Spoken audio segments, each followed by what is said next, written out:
Bismillahirrahmanirrahim. Assalamu alaikum, dear students. Again, I welcome you on the digital teaching system of University of South Asia. We're going to start the second lecture of electrotherapy and 1, physical agents and electrotherapy 1. The topic which we are going to deliver, or which I am going to deliver you people, is indication for the use of FARADIC type current. Indication mean the condition in which you can preferably use the FARADIC type current. Like, you can use the Faraday type current for the facilitation of muscle contraction. The re-education of muscle means to educate the muscles, re-educate the muscle. For training of some new muscle actions in conditions of the neuropraxia, the role of Faraday type current in swayed motor nerves in order to improve the venous and lymphatic return to prevent and loosen the adherence. When an impulse is unable to contract or find difficulty in doing so, electrical stimulation is of use in assisting the voluntary contraction.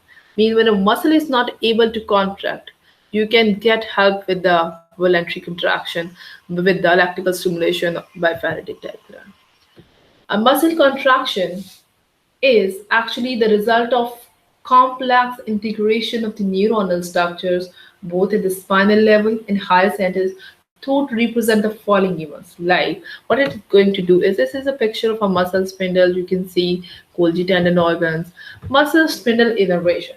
Muscle spindle innervation is excitement of small fusimotor efferents which causes the contraction of intrafusal muscles. After this, along with it, stretching of the muscle spindles which stimulates the primary nerve endings and therefore send information to large anterior horn cells, causing the excitation of intrafusal muscle, extrafusal muscle fibers. Along this time, there is inhibition of anterior horn cells supplying the antagonist muscle group. So three parallel steps are going along with the muscle spindle innervation. Excitation is small fusimotor, stretching of muscle spindle stimulating the primary nerve endings, therefore sending information to the large anterior horn cells and exciting the extrafusal muscle fibers. Meanwhile, inhibition of the anterior horn cells supplying the antagonist muscle group. This is a picture. You can say this is a muscle spindle. These are interfusal fibers. These the black one roads are extrafusal fiber. This is a motor end plate of extrafusal fiber. This is a motor end plate of intrafusal fibers. They are the flower spray endings. They are primary nerve endings that respond to stretch. They are going to take this message from here through alpha 1 fibers that are large diameter fibers and taking towards the spinal cord, and here it is going even to the higher centers, and from here the alpha motor are again being appreciated in large anterior horn cells, and it is again leading towards the extrafusal motor end plate. And along with this, these messages are also being carried by small diameter fibers, and they are going to the fusimotor efferents to intrafusal end plate. The whole chain is going to actually cause the muscle contraction. But the pain has inhibited the signals. Pain has an inhibitory effect on the anterior horn cell, so it impedes the transmission of impulses to motor neurons. Electrical stimulation of motor neurons should reduce the inhibition or so facilitates the transmission of the voluntary impulses. I'm again going to tell what this pain is going to do. Pain is going to inhibit the anterior horn cell and impedes the transmission of these impulses. So what we will do, we will decrease this pain. If we are going to decrease the pain, we are going to prevent this inhibitory signal and the muscle is able to contract and facilitate its normal transmission. The next point is re-education of a muscle. Re-education in case of inability to contract a muscle voluntarily may be the result of some prolonged disuse or as in intrinsic foot muscles in long-standing flat foot, or of incorrect use as in abductor hallucis or in hallucis valgus. In such cases, Faraday type stimulation is used to produce the contraction as to help to restore the sense of movement. The brain appreciates the movement, not the muscle action. So active contraction should always be attempted at the same time as the electrical stimulation. So in clinical practice, when you have applied the electrical stimulation by Faraday type current, then you always say your patient to actively participate as well. Try to attempt the same contraction along with the impulse that he is going to feel. So It takes longer time to establish a voluntary contraction. No doubt it takes, but then in case with the inhibition is due to the pain and injury, they are saying that if there is pain and injury is continuously giving inhibition to the contraction. It is not allowed. It is not facilitating the muscle contraction. So in such case, there would be more longer time if there would be pain and injury. So what we have to do is we have to also eliminate this pain and injury. So it does not give any inhibition to this a muscle and allows it to contract. And once the satisfactory contraction is being performed, electrical stimulation should be discontinued. Always try to perform active participation, active contraction. The third point is training of new muscle action. After the tendon transplantation or other reconstruction operation, a new muscle is required to perform a different action from that it was previously carried out. A new movement pattern has to establish. The muscle is stimulated with the FARADIC type current so that the new action is performed and the patient is asked to concentrate the movement. Attempts to assist that voluntary contraction. The patient should always participate, always should ask to participate, to concentrate on the movement he is going to experience every time the impulse is going to come. And he should always attempt to assist the voluntary contraction.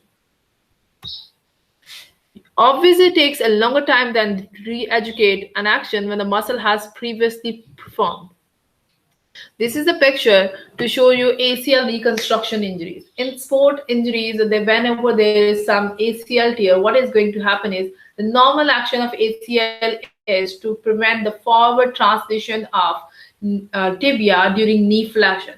ACL is actually anterior cruciate ligament is actually holding the tibia and preventing the anterior translation of tibia when the knee is going to flex. So, but when there is no ACL, it will allow the tibia to move anteriorly, and thus it is not able to perform active movements. So, in such conditions, there is ACL reconstruction surgery, and the doctor do is they take a patellar tendon from here, and then they put it on an ACL reconstruction surgery. The next condition we have is neuroparexia of a motor nerve. It is caused by blunt neural injury due to sternal blows or its shock-like injuries to muscle fibers and skeletal nerve fibers, which leads to repeated or prolonged pressure built up on the nerve. Neuroparexia is a first-degree nerve injury, low motor neuron layer, in which there is just a compression on the nerve. This is your normal nerve pipe, and there is just a compression on the nerve. It does not affect the nerve fibers. It does not affect the sheet of the fiber. It is just placing a pressure like a water pipe, and you are going to pinch it or you are going to keep a pressure, due to which the impulses that are going to travel in the next direction are not able just because of the compression. The main issue is this compression. This may be due to some inflammation or edema around that. So the main thing here in this case is to reduce the edema and to reduce the inflammation so that the pressure on the nerve is going to relieve and the nerve is able to propagate its message in a normal way. As a result of this pressure, they think ischemia may occur in neural lions result. Human body naturally responds with edema extending in all directions from the source of pressure. The neuroparexia can cause complete or partial action potential conduction block over the segment. Depending upon the level of the compression, there would be the conduction block. It may be partial, it may be complete. So in such cases, impulses from brain are not able to reach to pass to the site of the ligament to reach to the muscle supplied by diadem. Consequently, the voluntary power is reduced or somehow lost. There is no degeneration of the nerve. Electrical stimulation is usually not necessary. But the point we have to do here is we have to eliminate the compression, resolve the edema. If you just want to apply the impulses, they are just going to help you to just going to improve the conduction, improve the circulation of the area unless you are going to eliminate the compression and all the swelling. So as the recovery takes place with marked changes in the muscle tissues. Spare motor nerve. When a nerve has been spared, degeneration of axon 6, there is no longer a satisfactory response to stimuli of short duration. Because the degeneration takes several days, for days after injury, a muscle contraction may be obtained by FARADIC type grant, but this is for the time being, the degeneration has not been confirmed. FARADIC type current is of no value in severe motor nerve. In such case, we'll use interrupted direct current. Faradism may be used to exercise the muscles as a good response is produced, but must be replaced by the modified direct current as long as the response begins to weaken.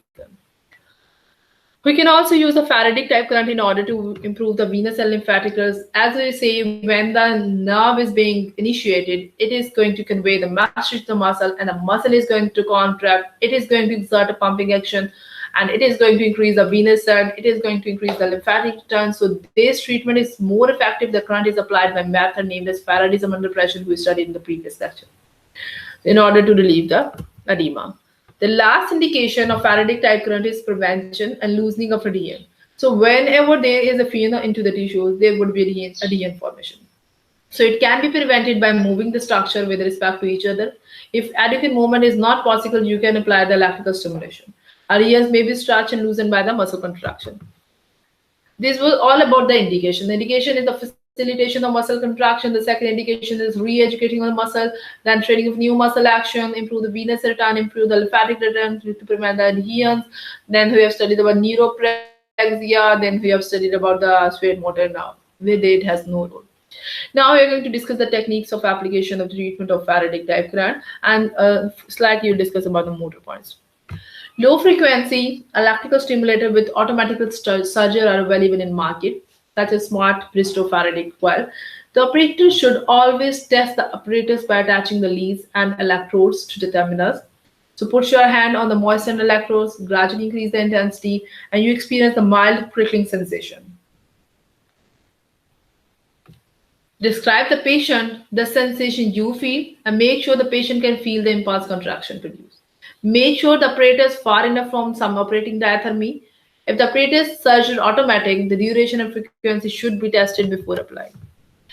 Always, when you are going to apply the current, there are two types of electrode. One is active, the other one is indifferent. Other one is indifferent. It is also active, but it is just here to complete the circle. The active electrode is usually a disc electrode, you can see in the picture, and it may be sponge plate with a flat plate electrode, 4-1 in flat plate electrodes. Second one is preferable for large muscles like quadriceps and glutes, and the indifferent electrode is usually and always a flat plate electrodes covered by 8 layers of lint and sponge band. This is sponge band, dry sponge band, and the other one is wet.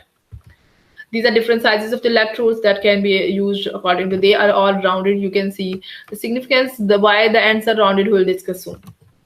Pads. 8 layered of lint, thick enough to make the good contact with the tissues and with the electrode. They absorb any chemical if formed. Lint fold should be even with no crease to avoid the uneven distribution of the current, which may cause discomfort.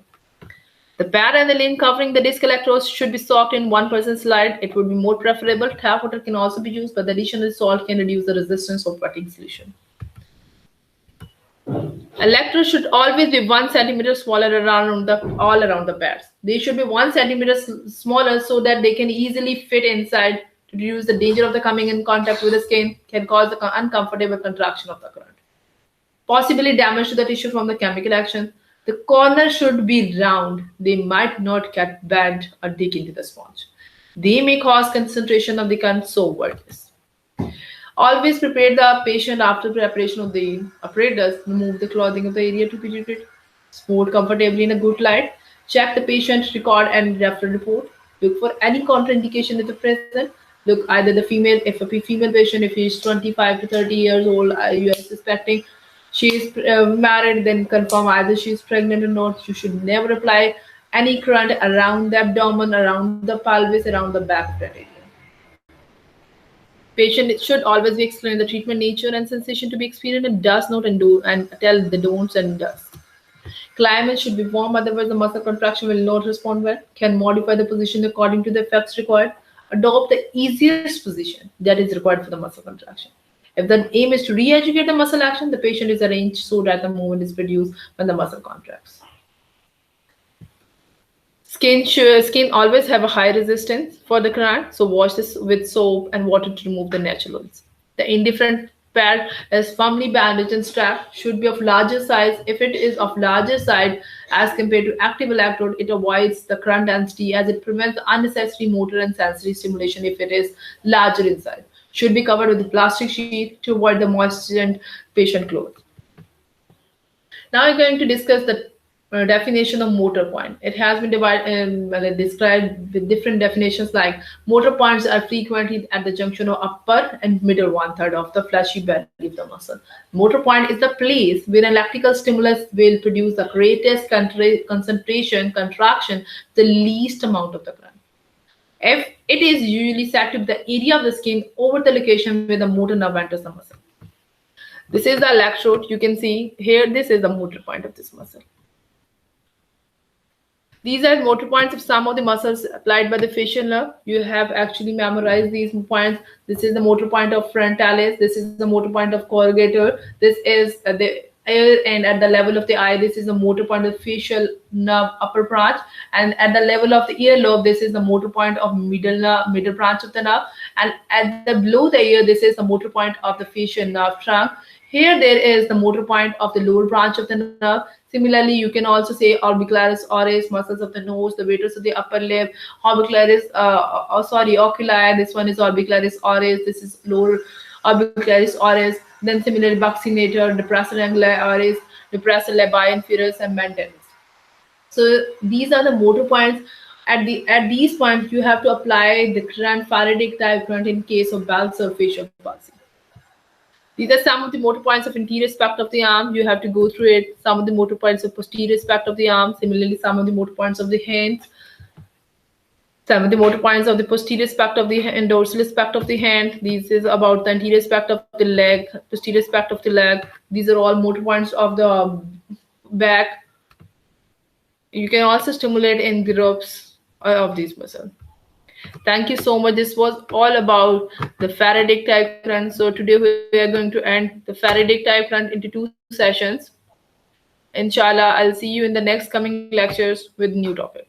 Thank you so much, my dear students. Allah Hafiz.